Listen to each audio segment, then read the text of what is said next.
Hi, you found the podcast Aging Gracefully with Julie Roca. As we age, sometimes we just don't quite have the energy or the ability to do everything that we used to do all by ourselves. We call those the activities of daily living. Dressing, bathing, preparing your meals, doing your light loads of laundry, things like that.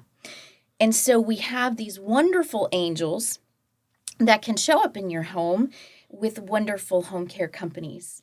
So today I have one of my favorite owners from Hi. Ovation Home Care, Brent Pope. Brent, welcome. I was glad to be here. Thanks for inviting me. You are so welcome. So, Brent, tell me about you. Tell me a little bit about your background. What brings you to home care and Ovation today? Yeah, it's a little crazy. So way back before the crust of the earth hardened, I was a student at University of Florida, got a religion degree. Well, I actually started out pre-med, and then I took organic chemistry, and that'll help you find religion. Fast. Real fast. But yeah, I switched my major to religion, graduated, went to seminary out in Texas, and was a minister for a while. I was still very young, though, at the time, kind of thin-skinned. And if you're in ministry, you can't be thin-skinned. I said, this is for the birds. I want to do something different. And so I went back to the University of Florida in the mid-'90s and did some post-baccalaureate work in marketing and advertising and really realized, I love advertising. I love the creative side of advertising. I love writing. And so I got a job with my portfolio, and I was in advertising for about 25 years. Now, while I was in seminary, I met my wife, Terry, who was an occupational therapist. And so we moved around the South a little bit and we're in advertising together. She's had a lot of experience working in skilled nursing facilities, some home health, some acute, and a program of all-inclusive care for the elderly, which would be a great conversation to have all by itself another time. It does sound like that. Yeah. But back in 2017, 2018, so I'd been in advertising for a long time, very successful, not super satisfied, kind of thinking about a change, but not really knowing what, not wanting to make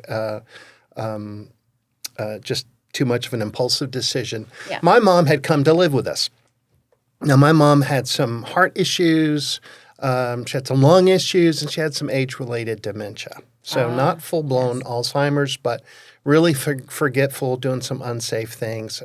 When she moved in with us, she had a hospitalization, came out needing to be on oxygen. And so we would go to work. Terry and I would come home, and we'd, sort of cross our fingers, hope she's remembering to have her oxygen on. And sure enough, she'd have her cannula on, and we traced the little tube back to the oxygen concentrator, and it would be turned off. And she had no idea. And no idea, right? Yeah. So that's when we opened our home to private duty care agencies, and one in particular. And so Terry knew all about it. For me, it was kind of an eye-opening thing. Like, I see why this is good. You got some companionship. You got supervision. This private duty caregiver could give my mom the shower she needed so that my wife didn't have to do that. And there was it helped us maintain boundaries and keep her safe. And she was also, then your wife was able to be her daughter again. Right. And not just her caregiver. That's right. Yeah. Yeah. So then while she was with us, Terry's mom had a massive hemorrhagic stroke. So it's the bleeding stroke, not the clotting stroke. Okay. Yeah. And Terry rushed to be by her side in the hospital in Texas where she grew up. And basically, long story short, Terry didn't want her to die in a hospital. So they discharged her home under hospice care, and there was a caregiver there to care for my mother-in-law and be support for the family. And after a few days, Barbara passed away.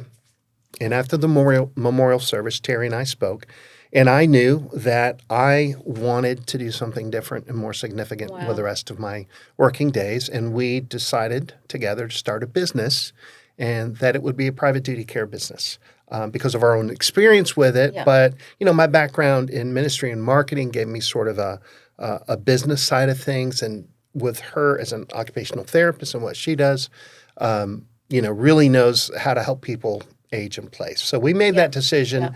2018, we decided, Gainesville's where we want to live. I'm a big Gator fan, went here twice, right? And I see you chose orange and blue. Well, That must have been. the reason for that is it's honestly, I just wanted to stand out from a lot of the other agencies that are out there that are kind of aquas and greens and blues and pinks.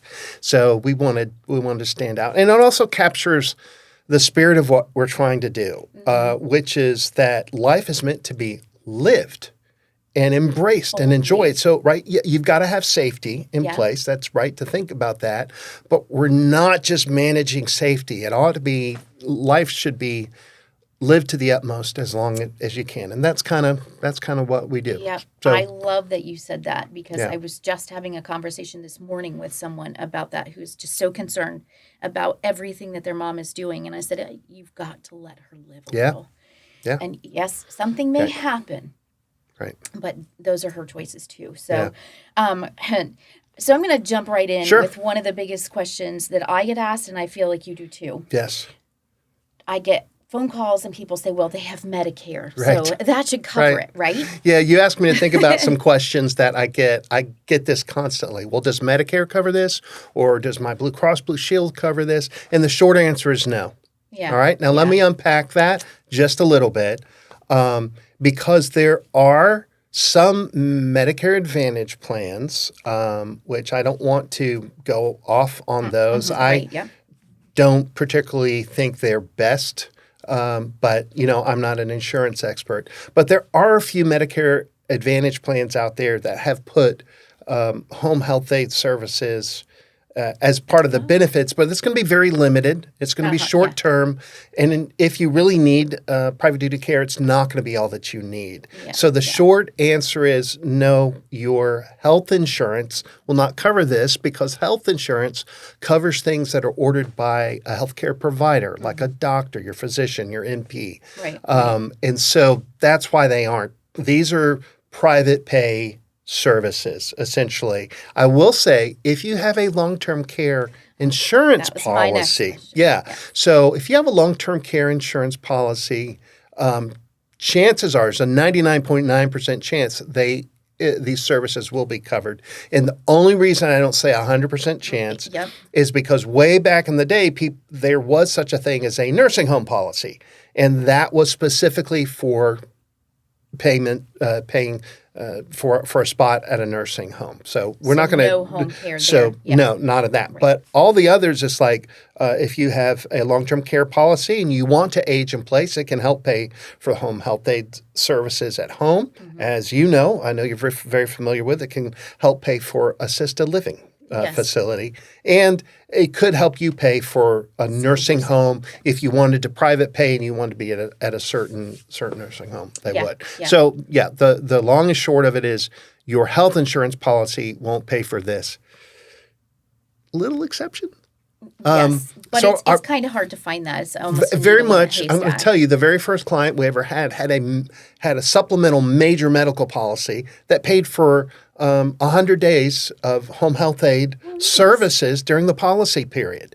It's the only one that we have run across in the year, almost 4 years that we've been doing it. So it's very, very rare. You would have to have a special policy, but if you just have your basic policy, it's the services aren't going to be covered. Right. Not that they're not worthwhile. It's just that the health insurance companies are not designed to pay for those. Yeah. So here's another question. You and I did not discuss this, but I will have people ask me if they can bring a home health aide into their home in the morning to help their loved one get up out of bed and get dressed and get some breakfast. And then they want them to come back at noon. And then they would like them to come back at 4 or 5 in the afternoon. So tell me why that doesn't really work well. Yeah, it doesn't. In part because gas is so expensive. Mm-hmm. Yeah. So a person's driving there and then leaving and driving and coming back. And for the most part, people don't want to do that. You may be able to find a private duty care provider that can do that. And so that's a person who doesn't work for any company. Right. In all honesty, they're going to be less expensive than an agency or nurse registry. But you will not have a backup. And you will not have licensure.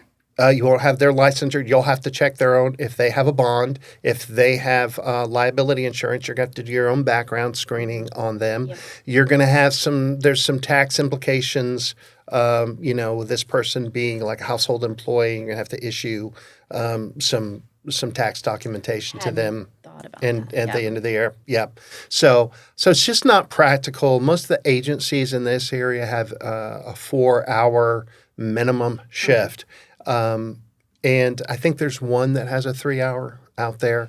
Within but typically, a certain number of miles, I think, of where the main office is. It's not just blanket 3-hour minimum. I don't think. right, yeah, and a lot of that, just to be completely transparent.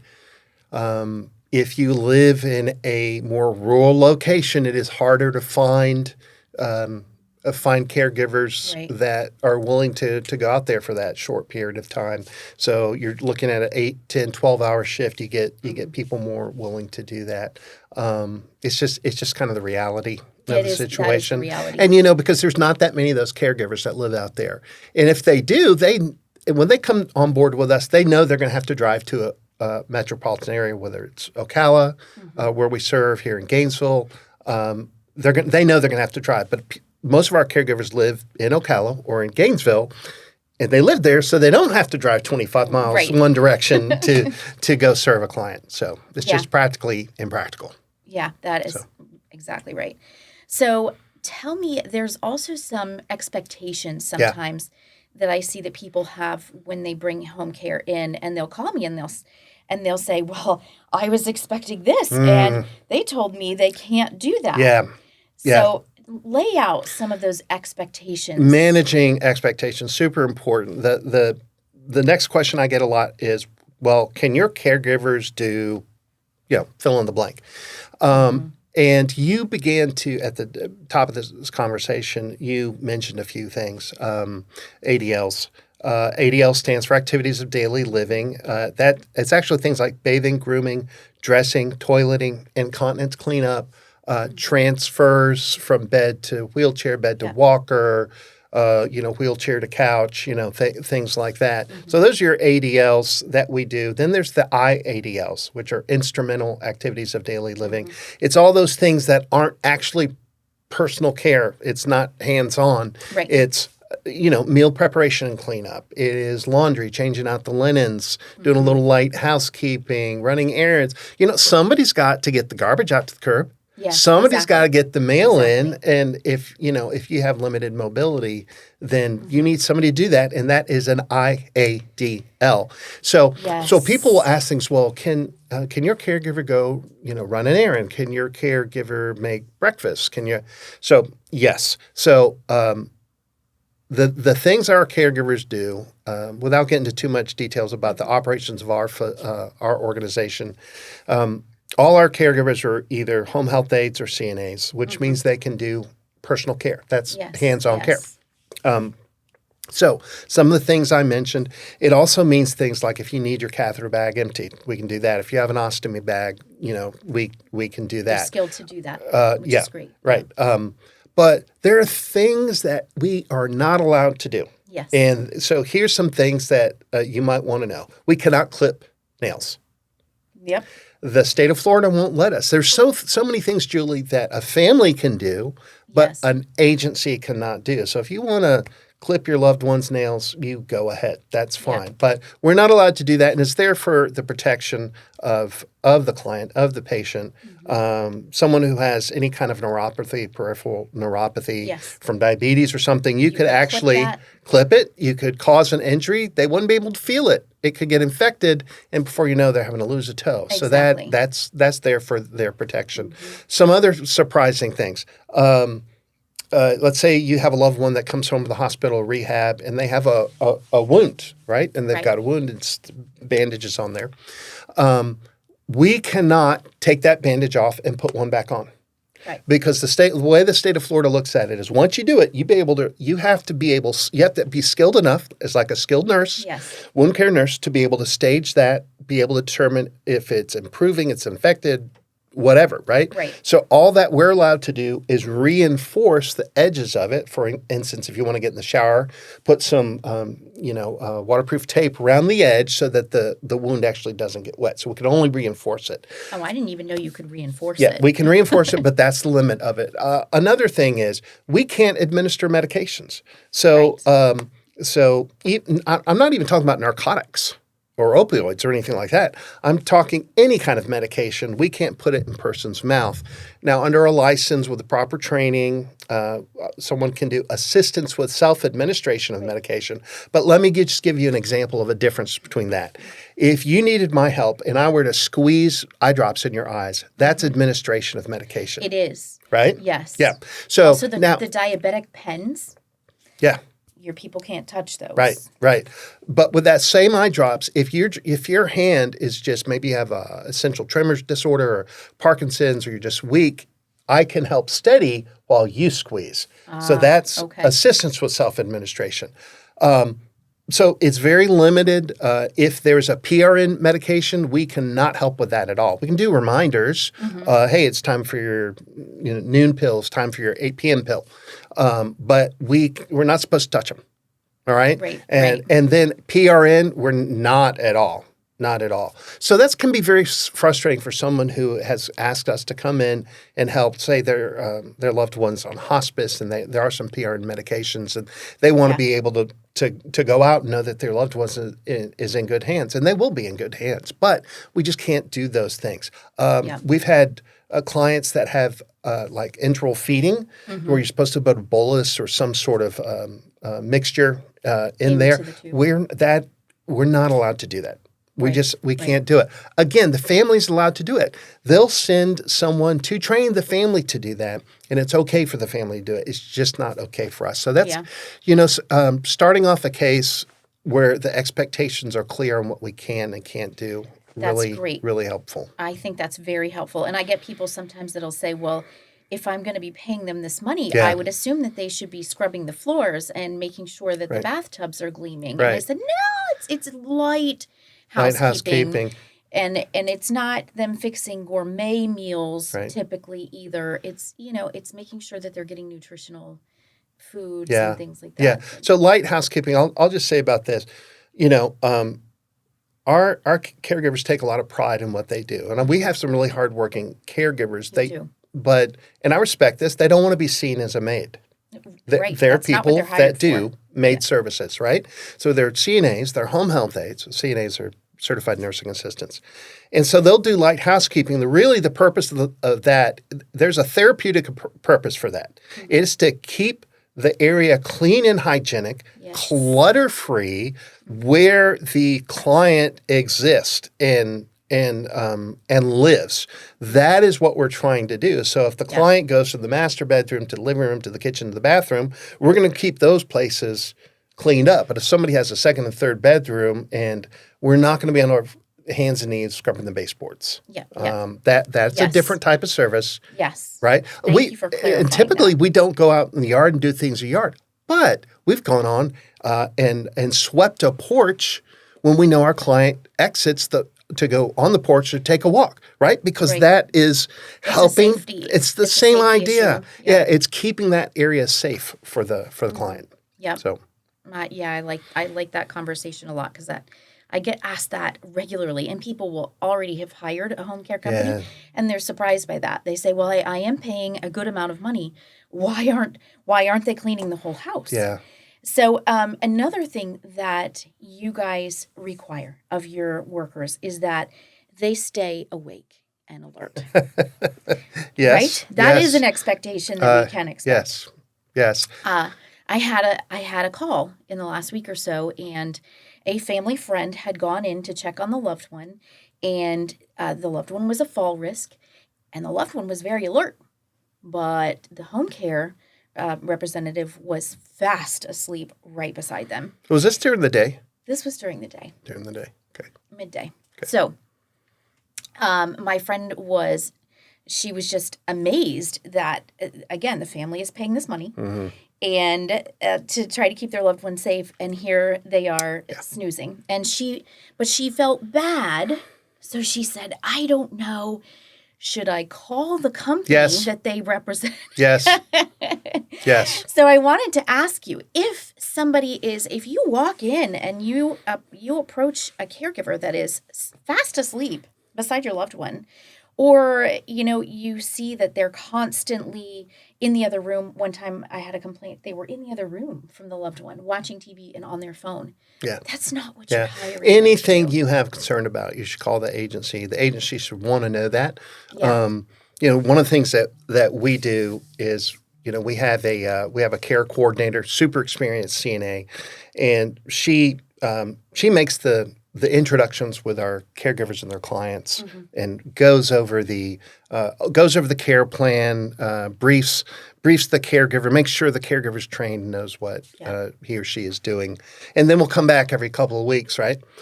Just to check in, make sure everything's going well. But we can't be there the whole time, so we don't always know, despite our screening, despite our training, and everything that we do. So you should always call if you have any concern. It may be, I came in, the caregiver's on their phone. Well, all our care plans are on an app on the phone. So they're gonna they have time. to do that, and we advise them, hey, let your client know, Miss Julie, I've got to take about 3 minutes, update some of the things that we've been doing, because our office wants to know what I've been doing while I'm here. So I'm going to do that, and then I'll be done, right? But somebody sleeping on the job, there's no excuse for it if. So again, there's always like little exceptions. So life sometimes throws crazy things at us. Well, I want to say if a case is set up as a live-in case, there's going to be somebody in the home living there, and they're on the clock and awake 16 hours a day, but they're off the clock 8 hours a day, usually at night, and have to be by law 5 hours of uninterrupted sleep. So of course that person's going to be asleep. All right, so let's put that aside. During the day, somebody's supposed to be there. No, you should be. Obviously, you should be awake. That's problematic, very problematic. And yes, I guarantee your agency wants to know it, because the only way we can get better is to weed out the caregivers that don't meet our standards, that have slipped through, that have fooled us with a good interview and a good orientation and all that stuff. Yeah. And then, we can either discipline, some things we do discipline, Julie, I know you know this, but the root word of discipline is disciple, and that's a learner. So we feel like discipline is a learning process. And sometimes, if someone's not learning, we need to release them to other things.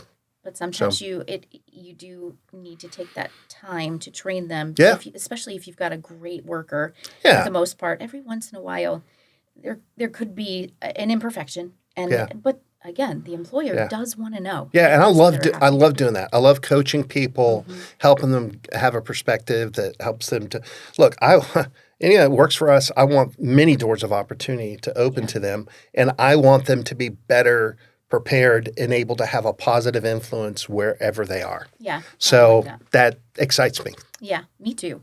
So tell me some of the things that your clients are surprised by after they've experienced home care for the first time. Well, they're not really sure what to expect.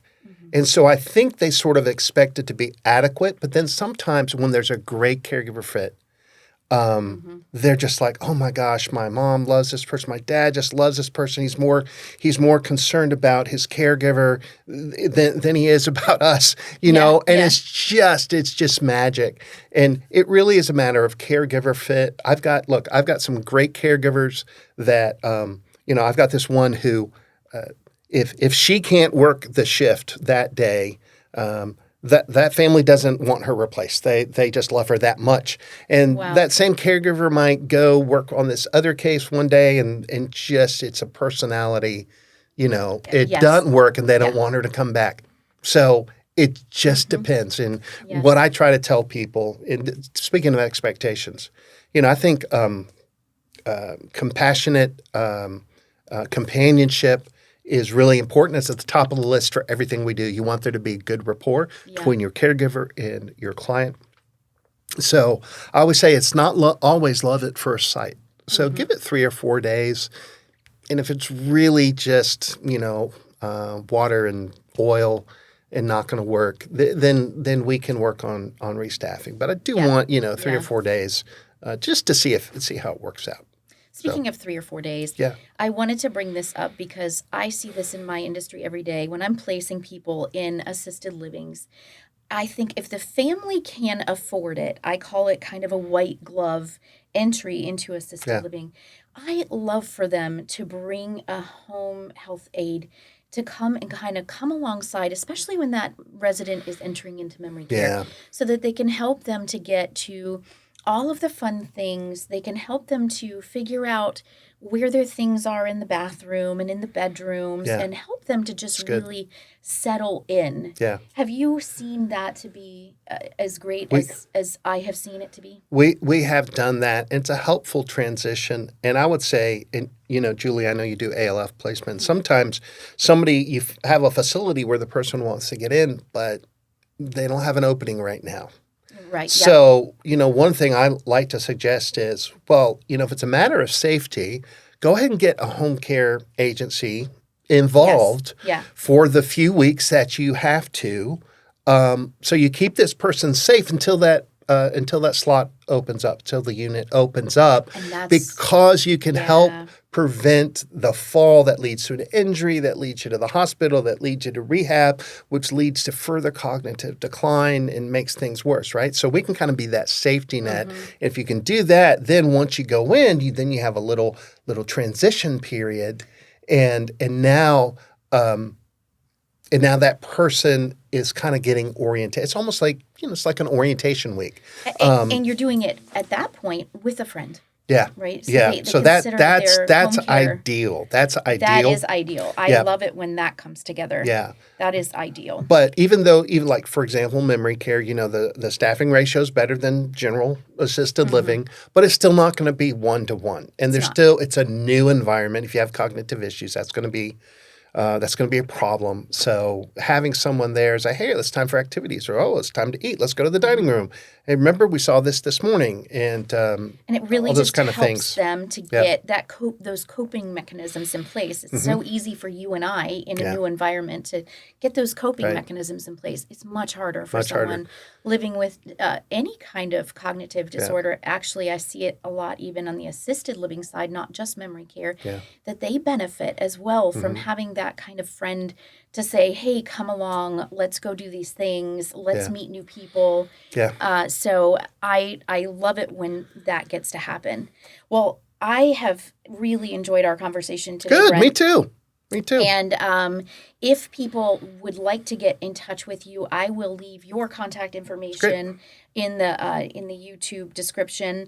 And if they can't get a hold of you, if they're not here, how do they find a good home care company? What are just a couple things that they need to be on the lookout Oh boy, that's a whole big Oh, no. question right there. That So was I'll supposed to be say, quick. I'm actually doing a presentation in a couple of weeks to the senior group at a church, and we're talking about healthcare options in the home. And one of the things I do is, how do you find an agency? Well, ask your friends if they make recommendations. You can also do a search for like private duty home care, private duty senior care, private duty care, senior care, live-in or in-home care, things like that near me, right? Yeah. And you'll get a list of the agencies. You can also go to floridahealthfinder.gov and do a search for home health agencies. Now, mind you, when you're doing home health agencies, there's going to be skilled home health agencies, ones that do physical therapy and occupational therapy and nursing and social work. Those are not going to be the ones you'll need. You'll be looking at ones kind of like Ovation Home Care. You can also look at nurse registry. Nurse registries are also groups of they look a lot like a non-medical home health agency, and can do that.